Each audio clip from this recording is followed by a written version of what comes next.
তেল দিয়ে দিয়েছি, তেলও গরম হয়ে গেছে। এখন আমি মাছগুলো দিয়ে দিব।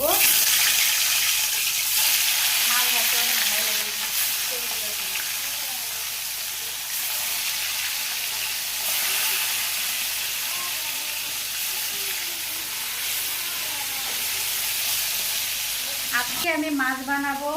এখানে কি কি আছে, কোয়াশ আছে, আলু আছে, সজনা আছে, এগুলো দিয়ে আমি বানাবো মাছের ঝোল। দেখো সজনার ডাঁটাগুলো কত পাতলা পাতলা, এটা এখনো মাংসই হয়নি সজনার মধ্যে। সজনার ডাঁটার মধ্যে আমার একটা বান্ধবী আমাকে পাঠিয়ে দিয়েছে, ভাবলাম মাছে দিয়ে বানাই, ওই জন্য দিয়ে দিলাম। এখানে বেশি দিনই 3-4টা দিয়েছি। আমার দেখো এখন মাছগুলো নামাই নিব আমি।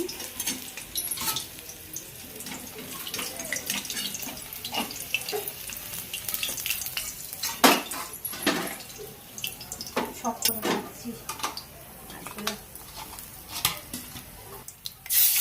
এখানে মশলাটা দিয়ে দিলাম, পেঁয়াজ দিয়েছি, জিরা বেশি দিয়ে দিয়েছি। জিরাগুলা পাতলা করে ঝোল করবো, ওই জন্য জিরাটা একটু বেশি দিয়েছি। শুকনো লঙ্কা দিয়েছি।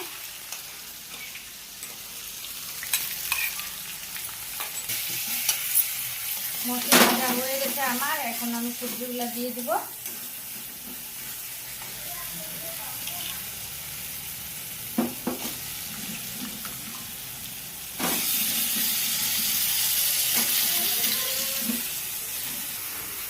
নাড়াচাড়া করে দিলাম ভালো করে। এখন আমি ঢাকা দিয়ে দিব।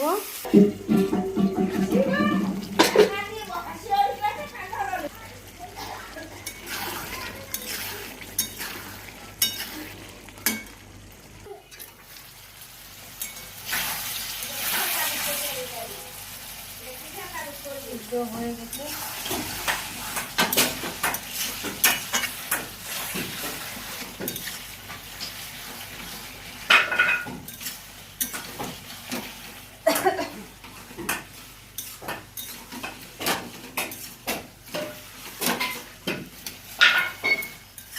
দিয়ে দিলাম।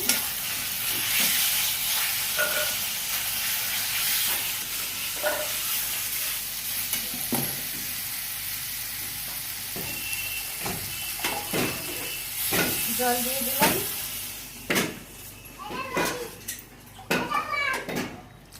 সিদ্ধ হয়ে যাবে।